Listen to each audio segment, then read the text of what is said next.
Vous avez bien chanté, les amis. Que Dieu vous bénisse.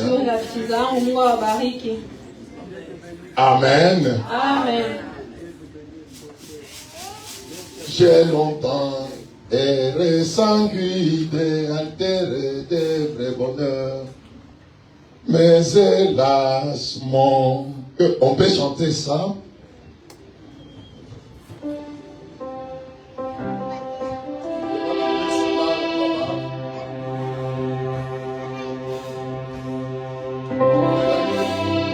J'ai chez nous là-bas, c'est cantique.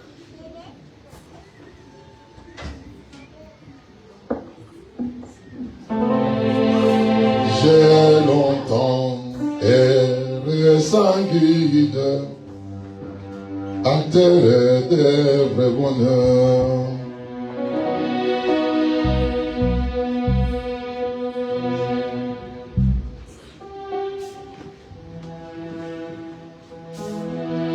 J'ai longtemps erré sans guide, altéré des vrais bonheurs.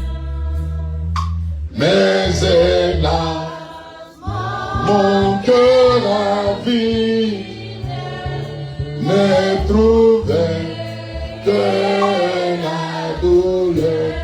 Sera où sera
C'est Jésus.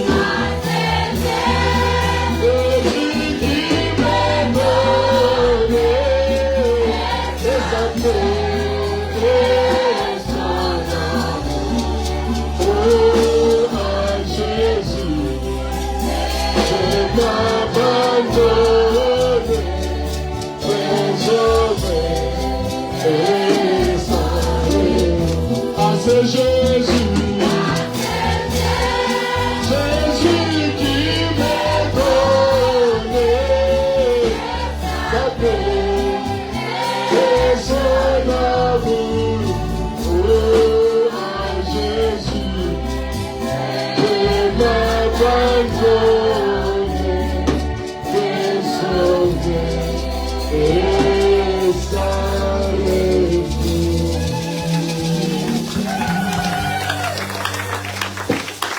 Mettons-nous debout, nous allons lire dans Jean.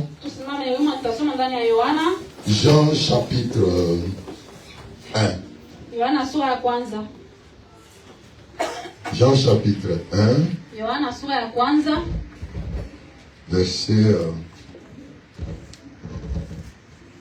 Verset 1 à 2.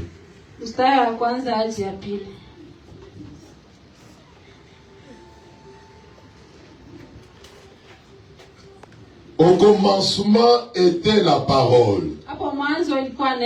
Et la parole était avec Dieu.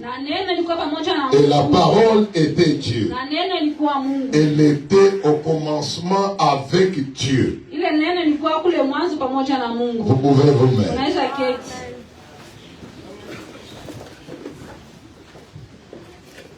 Que Dieu vous bénisse.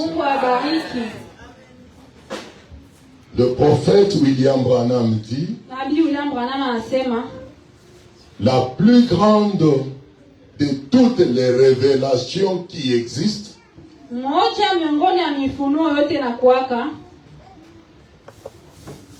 c'est la révélation de la divinité suprême de notre Seigneur Jésus-Christ.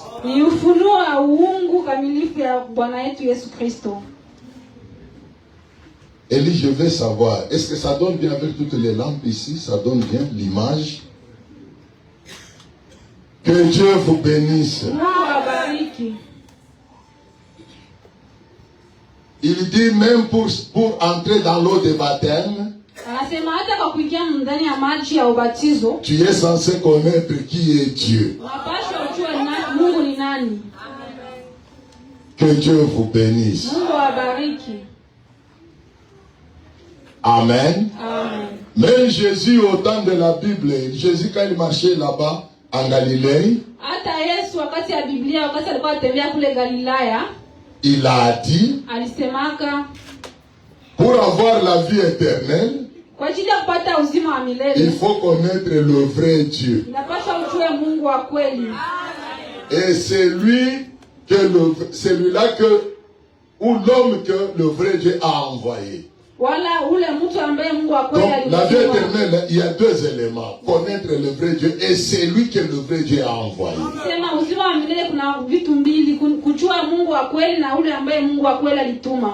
Tu peux tout connaître, mais si tu ne connais pas le vrai Dieu, tu n'auras pas la vie éternelle. Et si tu connais le vrai Dieu, et que tu ne connais pas l'homme que le vrai Dieu a envoyé dans votre temps, dans votre âge, vous n'aurez pas la vie éternelle. Donc pour avoir la vie éternelle, les deux éléments sont combinés. Connaître d'abord le vrai Dieu. Et qui est celui que le vrai Dieu a envoyé? Alors nous avons la vie éternelle. Parce que nous connaissons le vrai Dieu. Et William Branham, que le vrai Dieu a envoyé. Voilà, nous avons la vie éternelle. Que Dieu vous bénisse. Et la fois passée, C'était le mercredi et le vendredi. Nous avons commencé à parler de ces sujets. Où nous avons parlé de ces sujets. Et nous avons vu que l'apôtre Jean, là, il a commencé à créer. Parce que la colonne de feu, c'est la parole, c'est le logos. Par là, il a commencé à prononcer. Pour que les choses arrivent ou apparaissent. Que Dieu vous bénisse. Et Fobanam dit, les premières de toutes ces créatures étaient des anges.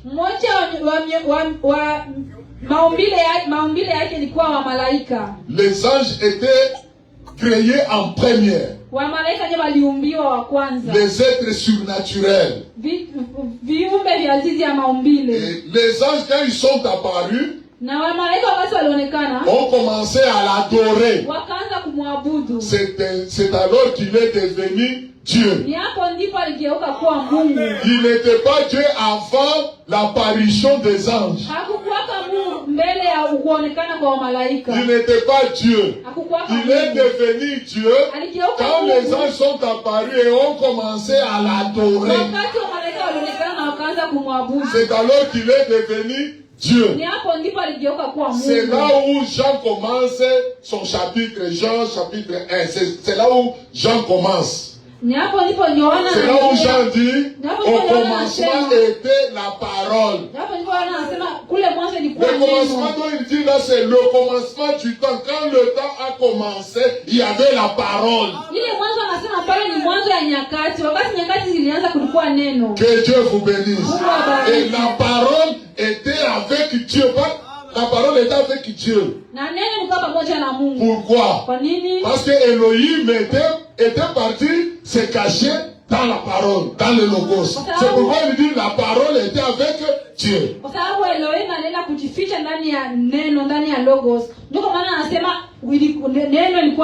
Et la parole était Dieu. Que Dieu vous bénisse. Mais la foi, madame dit, dans le vrai sens du mot, dans le vrai sens du mot, ça ne devrait pas être au commencement était la parole était avec Dieu. Ça devrait être au commencement était la parole. La parole était avec Elohim. Et la parole était Elohim. Que Dieu vous bénisse. Amen. Est-ce que tout le monde est là? Les anges se sont mis à l'adorer. Là, il est devenu Dieu. Il s'est pas arrêté là. Il a continué. Voilà. Avant d'aller plus loin, je voudrais dire quelque chose ici.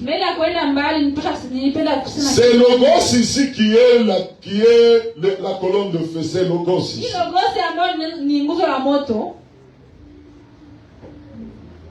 À tout moment, il change. Il apparaît, il est la colonne de feu. À l'instant même, il peut devenir une théophanie.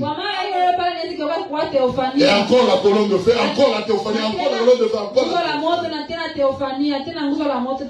C'est pourquoi vous lirez dans le message, là où Fobanam dit, le logos qui était sorti de Dieu était la colonne de feu. Et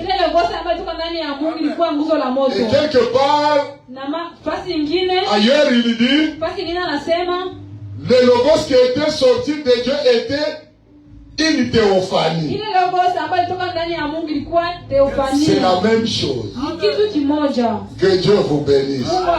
Nous allons lire un peu quelque chose ici.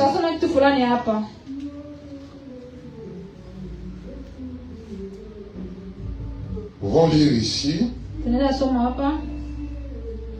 C'est où encore? Ok. Excusez-moi.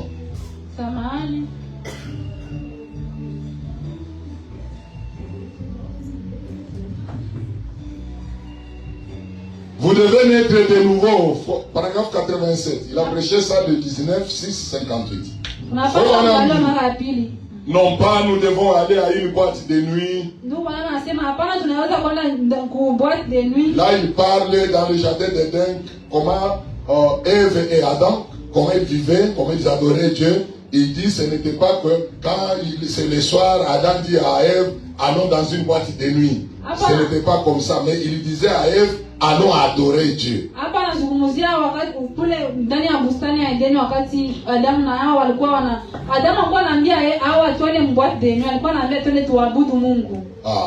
comme il y a des gens qui amènent leurs femmes dans des boîtes de nuit. Vous quittez la maison, vous partez avec votre femme. Et devant vos amis là, des ivrognes là. Et puis vous restez là-bas avec votre femme, vous prenez de la bière. Après il va devenir la femme de ces gens-là. Ne pensez pas que ça va passer comme ça. Après il va devenir la femme de ces gens. Et c'était toi qui l'avais exposé. Nous devons aller à une boîte de nuit. Nous devons aller jouer au bingo. Nous devons aller, ce n'était pas comme ça. C'était nous devons aller adorer. Quand le soleil s'est couché. Ils ne sont pas allés dans une grande et belle église. Toute décorée en bois d'acajou. Avec un orgue de $100,000 à l'intérieur. Ils sont allés dans la forêt. Dans le bois.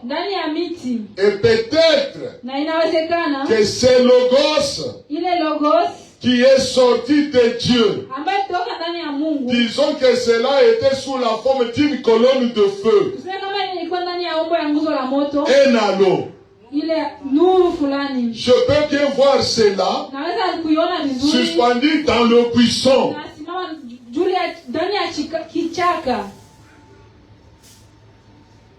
Cela brillait alors que Adam et Ève s'agenouillaient devant le Créateur pour adorer.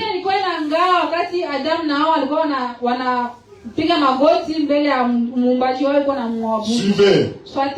Adam et Ève voyaient la colonne de feu descendre dans le buisson. Quand ils voyaient cela, c'est alors qu'ils pouvaient adorer. Ils adoraient la colonne de feu. Que Dieu vous bénisse. L'heure vient et elle est déjà venue où les vrais adorateurs adoreront le Père en esprit. Que Dieu vous bénisse. Ce sont des tels adorateurs que le Père cherche. Notre Dieu, le Dieu que nous adorons, est invisible.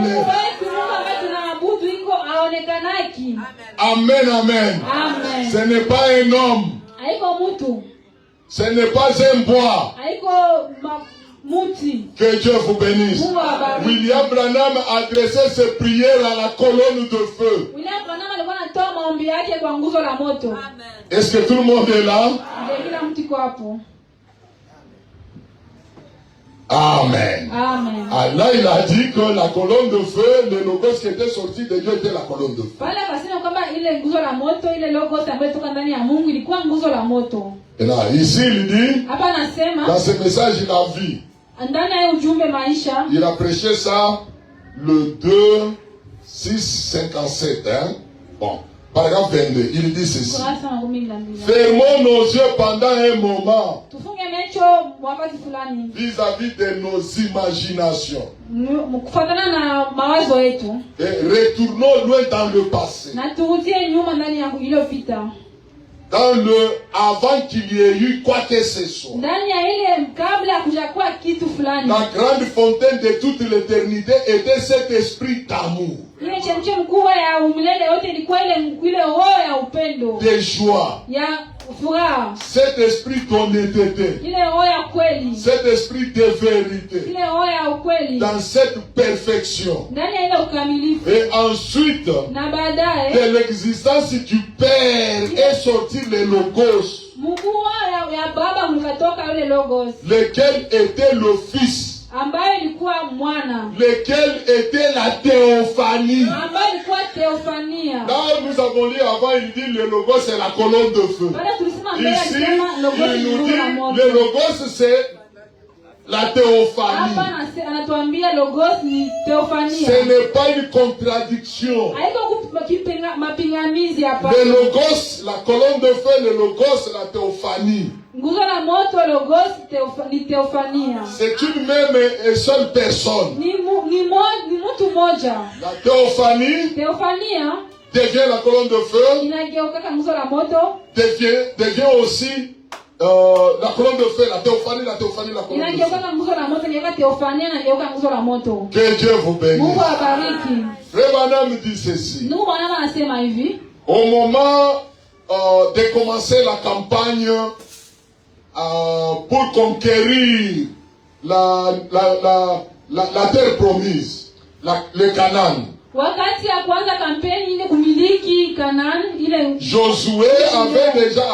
Josué avec le peuple d'Israël avait déjà traversé le Jourdain. Pendant qu'il campait là, au bord du Jourdain, un homme, Josué a quitté la troupe, il se promenait. Là où il partait, un homme est apparu devant lui. Un homme géant avait une épée à la main. Quand Josué l'a vu, il n'a pas eu peur. Lui aussi a fait sortir son épée. A demandé à l'homme, es-tu de notre ou de nos ennemis? L'homme a dit, je suis le général, je suis le chef de l'armée d'Israël. Ou de l'armée de l'Éternel. Que Dieu vous bénisse. Frère Branham dit, cet homme que Josué rencontra là, c'est la même colonne de feu qui le conduisait dans le désert. Il dit là-bas, cette colonne de feu était devenue cet homme-là. Que Dieu vous bénisse. Est-ce que tout le monde est là? Voilà. Que Dieu vous bénisse. Et la théophanie, continue. Lequel est la théophanie? Lequel est le corps du grand Jéhovah? Dieu qui est entré dans un corps céleste. C'est ça le Logos. La parole a été prononcée depuis cette grande fontaine de vie. Et elle est sortie. Il y avait la théophanie, laquelle était Dieu transformé en parole. Que Dieu vous bénisse. Et là, il est là. Et la théophanie, même quand nous allons quitter ici, nous serons dans des théophanies. Et Frère Branham dit, à l'instant, lorsque Dieu nous a, au moment où Dieu avait dit, faisons l'homme à notre image, il dit, il n'était pas dans la colonne de feu. Il dit, sinon nous allions être des petites lumières qui sautillaient partout. Il dit, à cet instant-là, il était dans la théophanie. C'est alors qu'il a dit, faisons l'homme à notre image. Une théophanie est un corps humain qui n'a pas des os, qui n'a pas du sang. C'est un corps humain qui peut percer le mur et traverser. Que Dieu vous bénisse. Et Moïse l'avait vu. Moïse, la colonne de feu était là. Moïse a dit à Dieu, non, moi je vais te voir. J'aimerais te voir dans ta forme là. Bon, je vois il y a la lumière, tu me parles dans cette lumière, mais je vais te voir dans ta forme réelle, je vais te voir. Il a dit à Moïse, personne ne peut me voir, personne ne m'a vu. Un homme qui me verra va mourir. Mais comme tu as besoin de me voir, je vais passer, tu vas me voir. Va te tenir sur les rochers. Je vais passer. Et pendant que Moïse était sur le rocher, tout d'un coup il a vu les dos d'un homme. Frère Madame dit c'était la théophanie. Moïse avait vu son dos. Quand on voit les dos de quelqu'un, vous voyez quelqu'un par les dos, c'est-à-dire il est en train de partir. Que Dieu vous bénisse. Il partait où? Il partait au temps de la fin. Il partait au temps où Branham sera prophète. Il était en train de marcher vers le temps où Branham sera prophète. Vers le temps où vous et moi nous allons naître sur la terre. Il était en voyage. Que Dieu vous bénisse. Même Ézéchiel, quand il a vu le trône de Dieu, le trône avait des roues. Parce que Dieu était en train de voyager. Était en train de partir à la destination. Était en train de partir au moment où Branham sera prophète. Alléluia! Était en train de voyager. Mais quand on arrive dans le livre de l'Apocalypse, Jean, quand il voit le même trône, ça n'a plus de roues. Ça n'a plus de roues. Parce que c'est déjà arrivé. Alléluia. Et au temps de Fobanam, nous n'avons pas vu le dos. Nous avons vu le visage. William Branham dit, c'est lui-là même que Moïse a vu des dos. Nous l'avons vu de face. Nous avons vu son visage. Alléluia. Il lui dit, voyez-vous ses yeux, voyez-vous son nez, voyez-vous sa bouche, voyez-vous sa barbe, voyez-vous son visage. Nous avons vu le visage. Il est là dans la photo là. Il est là dans la photo. Il est arrivé à la destination. Et quand il arrive à la destination, regardez-moi, je suis en train de marcher. Celui qui est derrière me verra de dos. Mais quand j'arrive là, mon frère Balibouno est. Balibouno ne voit pas mon dos. Ne verra pas mon dos. Il verra mon visage. Que Dieu vous bénisse. Amen, amen. Dieu ne marche plus. Le trône ne marche plus. Il est déjà arrivé à la destination. C'est là où nous sommes maintenant. C'est pourquoi Daniel avait dit, au temps de la fin, ceux qui connaîtront leur Dieu feront des exploits. Amen, amen. Nous sommes un peuple qui doit guérir chaque maladie. Nous sommes un peuple qui doit ressusciter les morts. Nous sommes un peuple qui doit ouvrir les yeux des aveugles. Nous sommes un peuple qui doit ouvrir, faire entendre les sourds. Nous sommes ces peuples-là. Même nos enfants de l'école de dimanche peuvent ressusciter les morts. Parce que la puissance est dans l'église. Dieu est déjà arrivé à la destination. Le trône n'a plus de roues. avons vu son visage. C'est ce que Fobanam dit.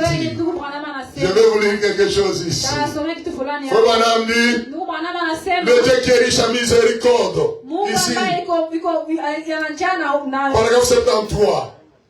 Il dit, Dieu est la parole. Elle a été faite chair, habitée parmi nous. Eh bien, c'est afin qu'il puisse manifester les autres attributs de Dieu. Le corps de Jésus, c'était le corps de Dieu. Un attribut. Moïse l'a vu passer. Il a vu son dos. Aucun homme n'avait vu sa face. Mais, maintenant, nous l'avons vu. Mais maintenant, nous l'avons vu. Vous les gens qui êtes assis ici, tout est possible à vous. Amen, amen. Tout est possible dès que vous êtes là. Tout est possible à vous. Vous pouvez tout faire. Vous pouvez tout accomplir. Que Dieu vous bénisse. Car le Créateur lui-même est descendu du ciel pour vivre avec nous. Il est devenu l'un de nous. Il est devenu l'un des membres de nos familles. Alléluia. Il est devenu notre frère. Il est devenu notre soeur. Il est toute chose. Il est toute chose pour moi. Il est toute chose. Il est toute chose pour moi. Car il est mon père. Il est ma mère. Il est ma soeur. Il est mon frère. Il est ma richesse. Il est ma révélation. Il est mon inspiration. Alléluia. Il est ma paix. Il est ma joie. Alléluia. Il est ma richesse. Que Dieu vous bénisse. Amen, amen. Maintenant, ce grand esprit, après avoir créé les anges, ils étaient là en train de l'adorer. Il a pensé maintenant à manifester cet autre attribut-là du Père.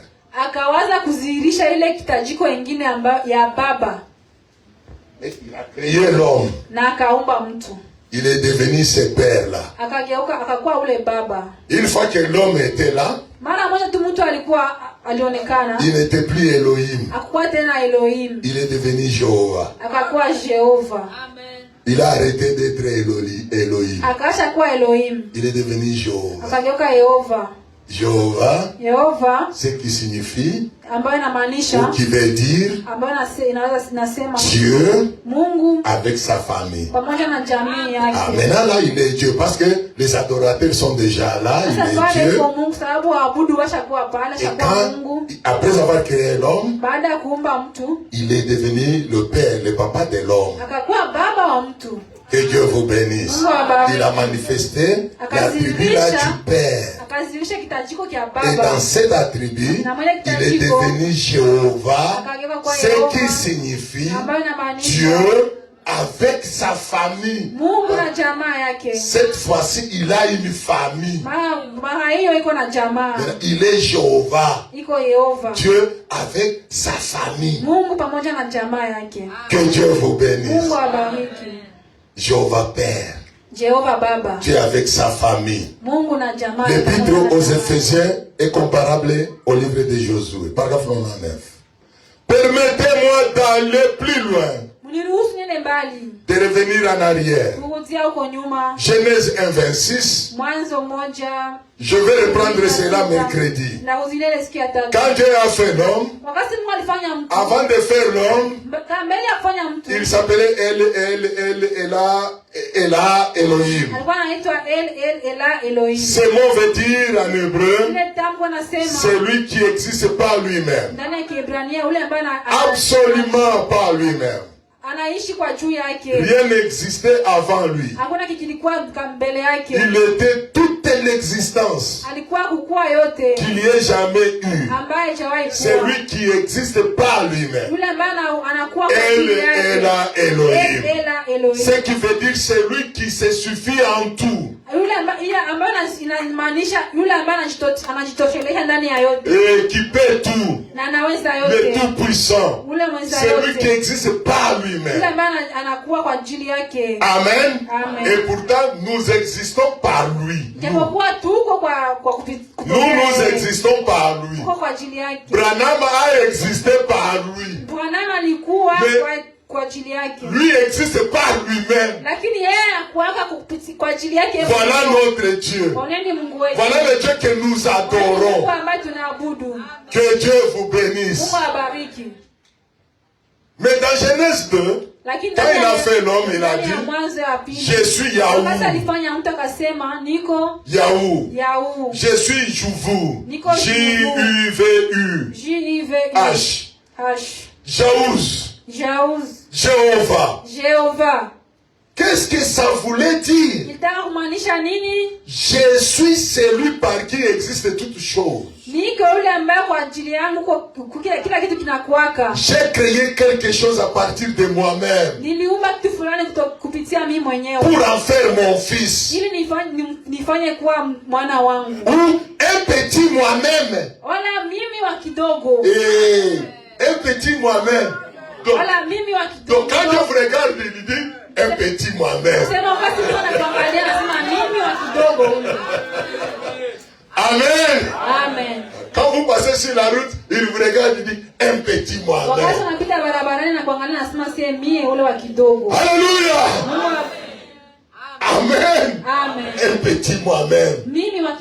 Temporel ou amateur. Gloire. Pourquoi? Il a donné à l'homme. Jéhovah veut dire qu'il a donné à l'homme d'être un Dieu amateur. En effet, il est Dieu le Père. Il fait de l'homme un Dieu amateur. Il n'est donc plus tout seul. Il existe avec sa famille. Ela Elohim. Bon, maintenant il est Jéhovah. Jéhovah qui veut dire c'est lui qui existe avec sa famille. Connaissez-vous sa famille? Qui connaît la famille de Jéhovah ici? Qui connaît la famille de Jéhovah? Qui connaît les membres de la famille de Jéhovah? Voilà. Maintenant là il est Jéhovah. Dieu est avec sa famille. Oh Dieu a fait l'homme.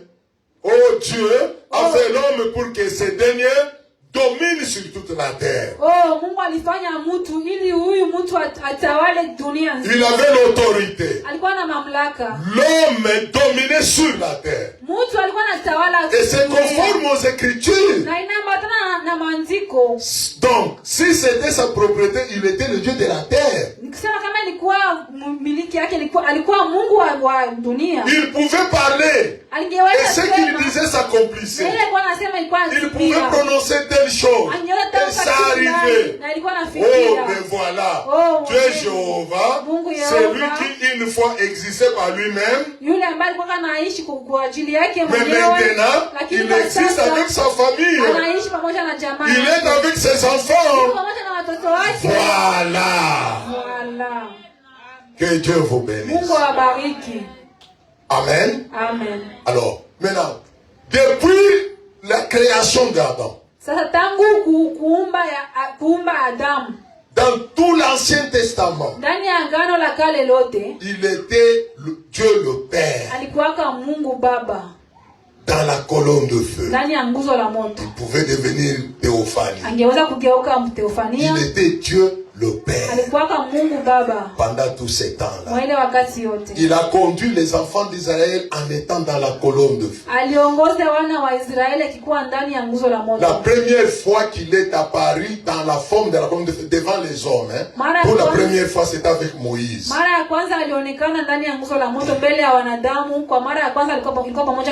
C'était avec Moïse.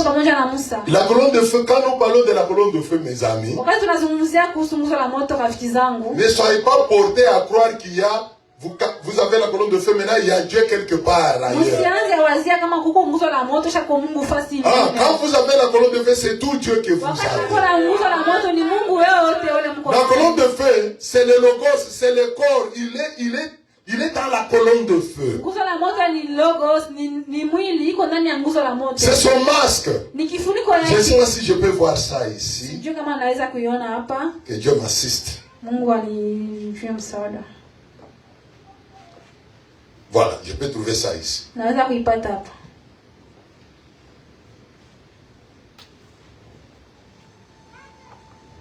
Je peux trouver ça ici.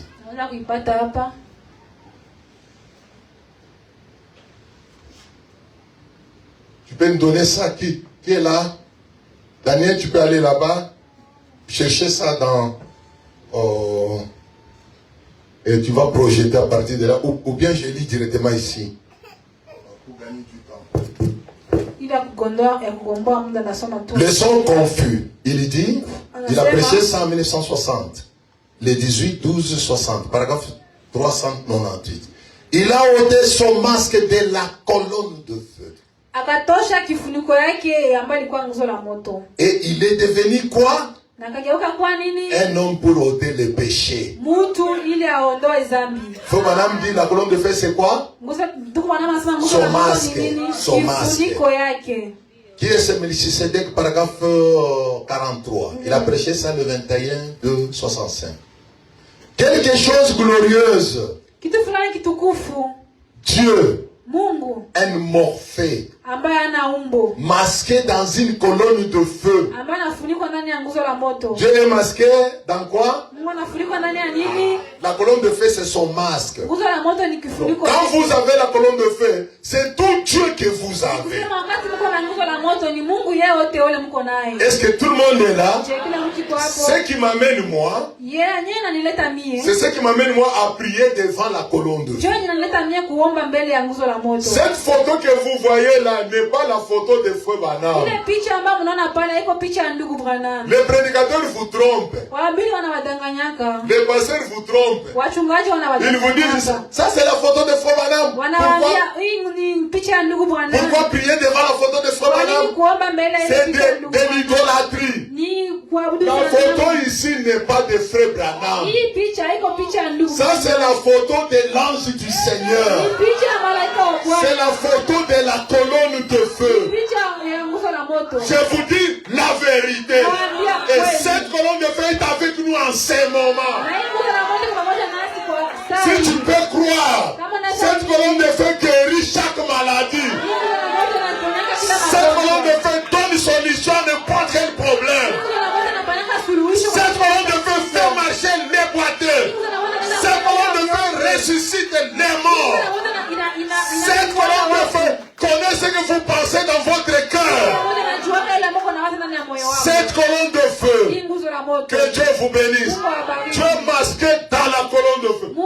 Quand vous avez la colonne de feu, ne cherchez pas un autre Dieu ailleurs. C'est tout Dieu que vous avez là. Alléluia. Quand vous avez la colonne de feu, c'est tout Dieu que vous avez là. Ne cherchez pas un autre Dieu ailleurs. Vous ne les trouverez pas. Que Dieu vous bénisse. Il dit la colonne de feu c'est le masque. Dieu dévoilé par exemple 92, il dit mais il lui a fallu porter un masque. Ok, voilà. La colonne de feu c'est le masque de Dieu.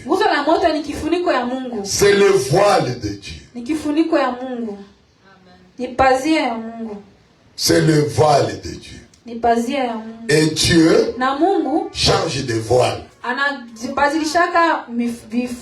Mais il ne change pas sa nature. Il ne change pas sa parole. Mais pour ce qui est des voiles, il change. C'est pourquoi vous pouvez le voir dans la colonne de feu. Et après il est dans la théophanie. Après il vient chez vous sous la forme de des frères à Kilimani. Comme il est venu aujourd'hui sous la forme de frère Branham, pour nous apporter tout ce que nous avons aujourd'hui. Toute cette révélation ici, c'est Dieu qui nous l'a donné quand il a pris la forme de frère Branham. Que Dieu vous bénisse. Il est le Dieu émorphé. Il change de masque. Il peut prendre, il peut se voiler dans votre enfant. Votre enfant là, quand vous regardez, il n'y a rien en lui, vous ne voyez rien de spécial. À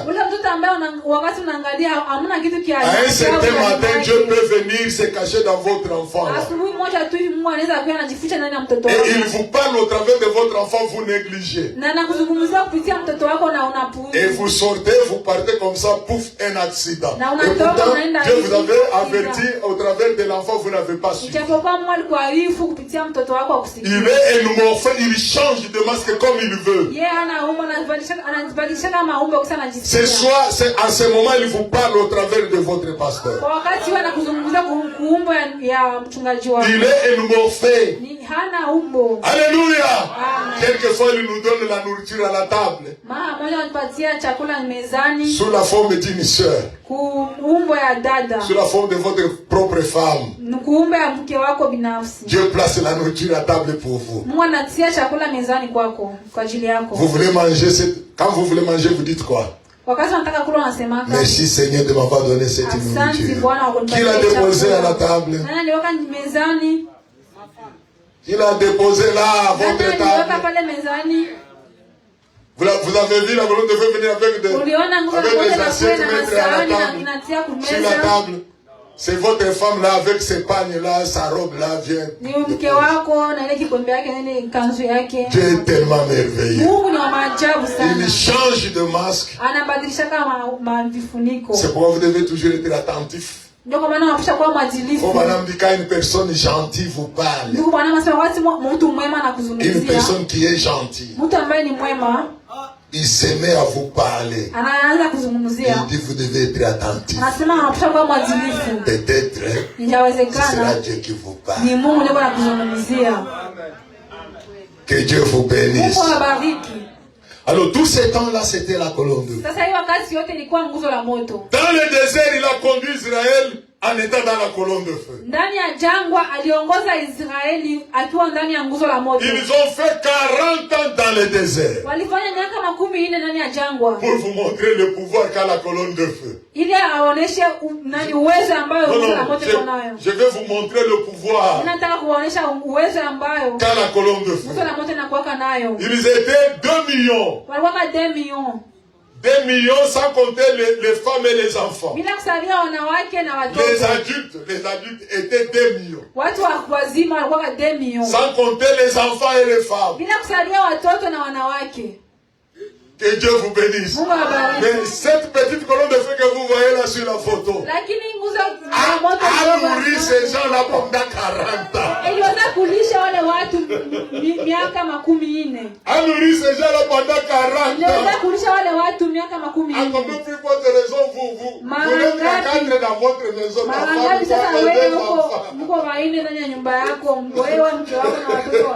même si vous êtes au nombre de 100. Que Dieu vous bénisse. Peu importe votre nombre.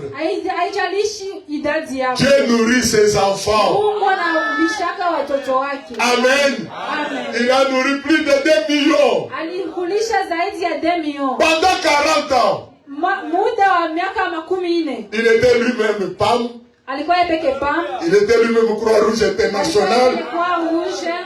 Il était lui-même Médecins sans frontières. Il était lui-même tout cela. Alléluia. A pris soin d'eux. Pendant 40 ans. Dites-lui, Seigneur, tu avais pris soin d'eux. Pendant 40 ans. Ils étaient plus de 2 millions. Ici, j'ai ma femme et mes enfants. Nous ne sommes même pas à 10. Même si nous étions 10. Je sais que tu es le même Dieu. Laisse que la nourriture entre dans ma maison en abondance. Alléluia. Amen. Que Dieu vous bénisse. Combien d'enfants pouvaient naître dans une seule nuit? Un nombre de gens comme ça. Combien de nombre d'enfants pouvaient naître dans une seule nuit? Une seule nuit. Mais tous ces enfants-là, aucune femme n'a mis au monde par césarienne. Non. Dieu a pris soin d'eux. Il les a nourris. Il les a vêtus. Il les a guéris. Le même Dieu est avec nous. Sa photo est là. Alléluia. Amen. Faites-lui confiance. Faites-lui confiance. Le problème est que vous regardez beaucoup plus à vos oncles, à vos tantes, à vos frères, à vos soeurs, à vos parents, au lieu de lui faire confiance. C'est pourquoi vous êtes toujours déçus, vous êtes toujours déçus. Dieu ne déçoit personne. Faites-lui confiance. Faites-lui tout simplement confiance. Et vous aurez tout ce dont vous avez besoin. 40 ans dans le désert. Cette petite lumière sur la tête de Fogwana a nourri plus d'1 million de gens. Plus de 2 millions de gens. Cette colonne de feu que vous voyez, ces gens ont mangé. Ils ont mangé l'antique qu'ils n'avaient pas acheté. Ils ont bu de l'eau qui n'avait pas payé la facture. Que Dieu vous bénisse. Les habits qu'ils portaient sur leur corps ne s'étaient pas déchirés. Même leurs sandales n'étaient pas usées. Pourquoi? La colonne de feu était là. Cette même colonne de feu est dans son église en ce moment. Que Dieu vous bénisse. Amen, amen. Il est le même Dieu. Il est Dieu aujourd'hui comme il était à cette époque-là, avec la même puissance. Amen, amen. Le même pouvoir, le même amour. Dieu nous aime d'un amour inconditionnel. Amen, amen. Faites-lui tout simplement confiance. Faites-lui tout simplement confiance. Je te fais confiance. Je te fais confiance. Tu es toujours le même. Amen. Tu ne faillis jamais. Daniel est où? Je te fais confiance. Je te fais confiance. Tu ne peux jamais. Est-ce que tu peux chanter ça? Nous donner juste un morceau. Je te fais confiance. Faites-lui confiance. Faites-lui confiance. Jésus dans la Bible il a dit, ayez foi en Dieu. Amen, amen. Et avoir foi en Dieu, c'est croire dans tout ce qu'il dit que vous êtes. Ayez foi en Dieu. Je te fais confiance. Je te fais confiance.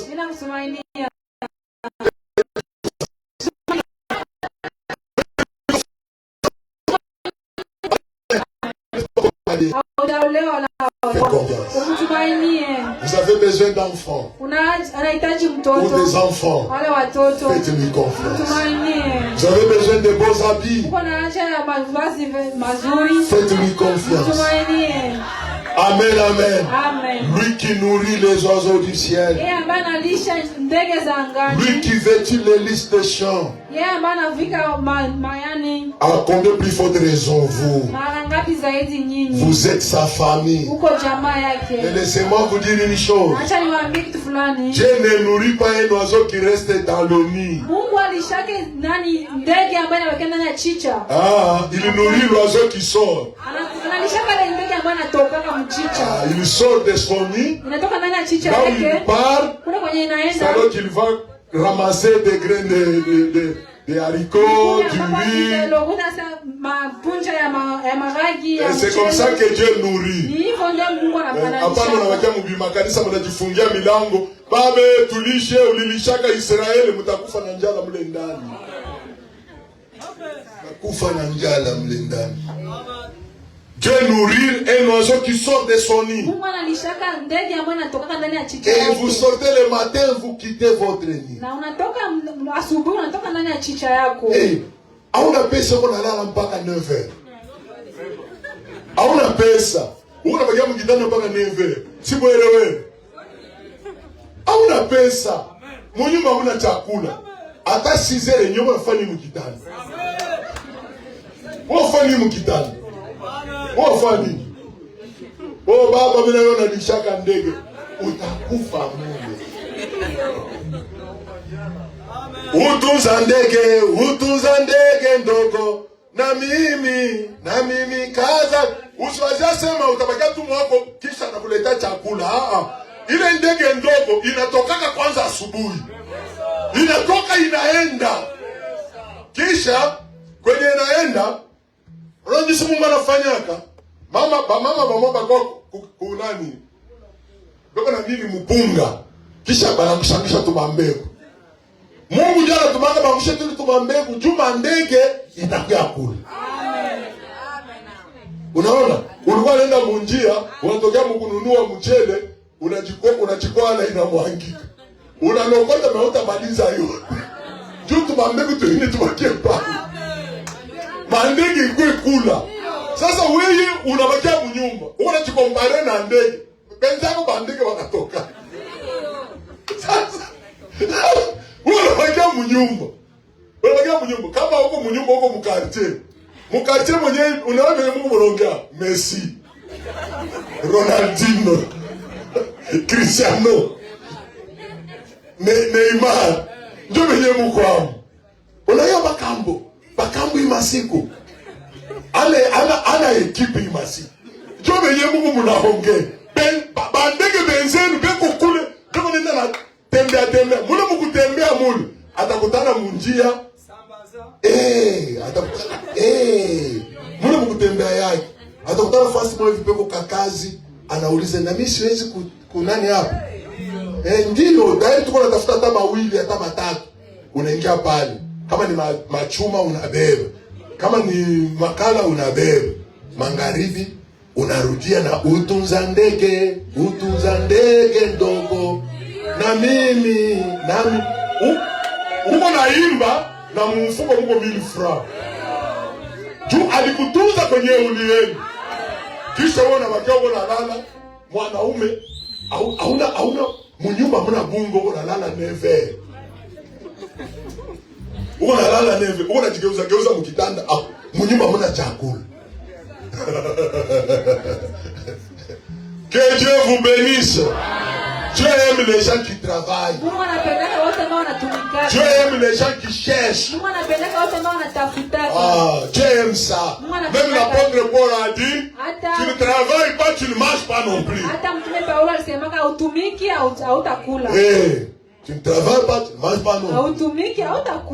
Que Dieu vous bénisse. Kisha mwingine atasema bwana wewe pastor unatumika. Hii ni unafanya nini? Hii ni unafanya saa hii hapa nini? Amoni mimi natoka jasho. Hilo unafanya. Sikazi. Que Dieu vous bénisse. OK, je te fais confiance. Donne-nous un morceau.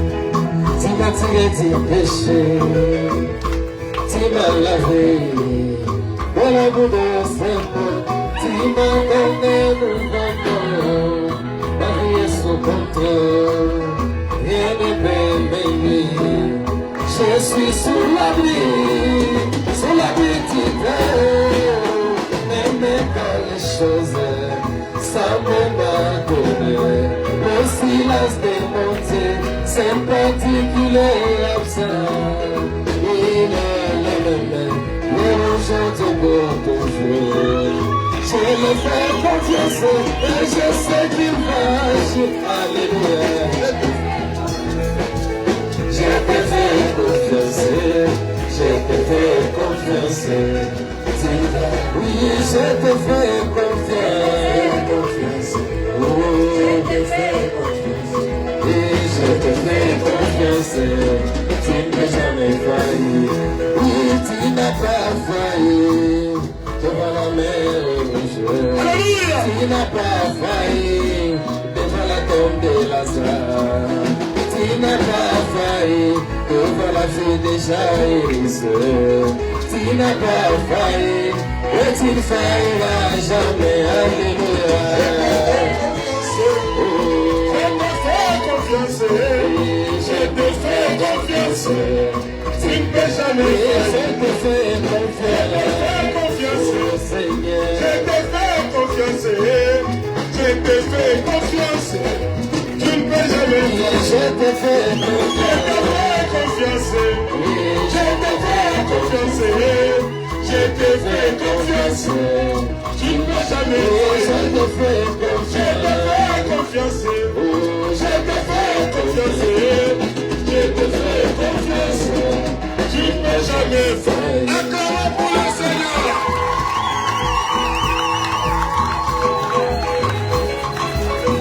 Que chacun dise. Que chacun dise. Éternel Dieu. Je te fais confiance. Éternel Dieu.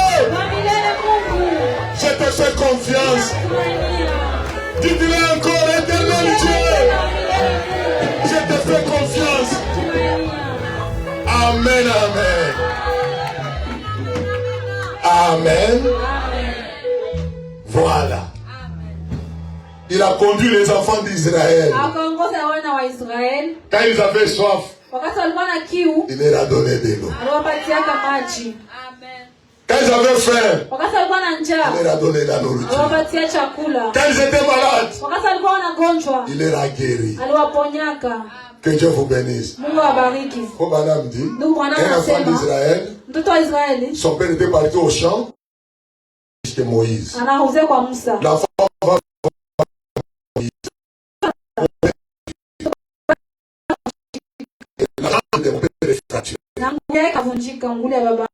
que dois-je faire? Madame dit, Moïse, il regardait dans sa pharmacie. Il faisait sortir le médicament. C'était quoi? Il disait à l'enfant, va dire à ton père, je suis l'Éternel ton Dieu, qui te guérit de toutes tes maladies. Alléluia! Et quand l'enfant arrivait là-bas, il répétait à son père, papa, il a dit, moi le Dieu d'Israël, je pardonne toutes tes iniquités, je te guéris de toutes tes maladies. Papa disait Amen. À l'instant même, il était guéri. Amen. Il a pris soin d'eux pendant tous ces temps.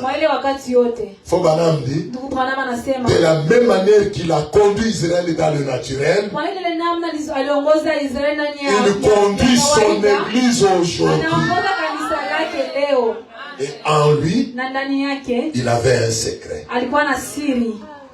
Un secret qui n'avait jamais révélé siri ambayo haijawahi kuiweka wazi à aucun de ses anges, hata kwa malaika wa mmoja, à aucun de ses prophètes. hata kwa nabii wake mmoja. Quand il parcourait là le désert, là quand il conduisait Israël, wakati alikuwa anatembea kule jangwani, wakati alikuwa anaongoza Israeli, jusqu'à ce qu'Israël est arrivé dans la terre promise, wakati Israeli ilifika ndani ya, il a envoyé en Israël un prophète après prophète, prophète après prophète. Israeli nabii baada ya nabii. Pendant tous ces temps-là, dans son cœur, il avait un secret qui n'avait jamais révélé à un être humain, même pas à un ange. Il gardait cela en lui. Que Dieu vous bénisse. Il faut m'amener dans ce secret-là. Il avait triple mystère. Nous allons parler de ça. Maintenant, qui est William Branham? Il vous dit, il avait ce secret-là qui n'avait jamais révélé à personne, ni aux anges, ni aux prophètes. Il dit, mais ce matin, je vais vous parler de ce secret.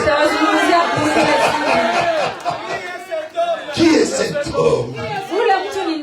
Je vais vous, ce matin, moi Branham, je vais vous parler de ce secret-là.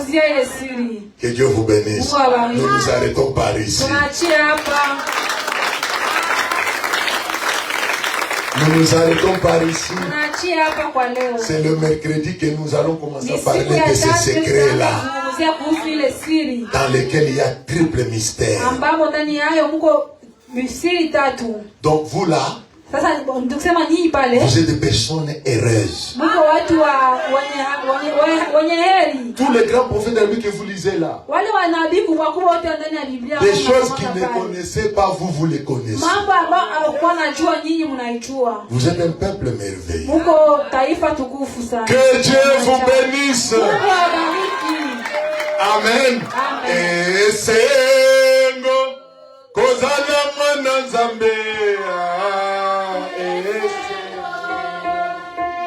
et c'est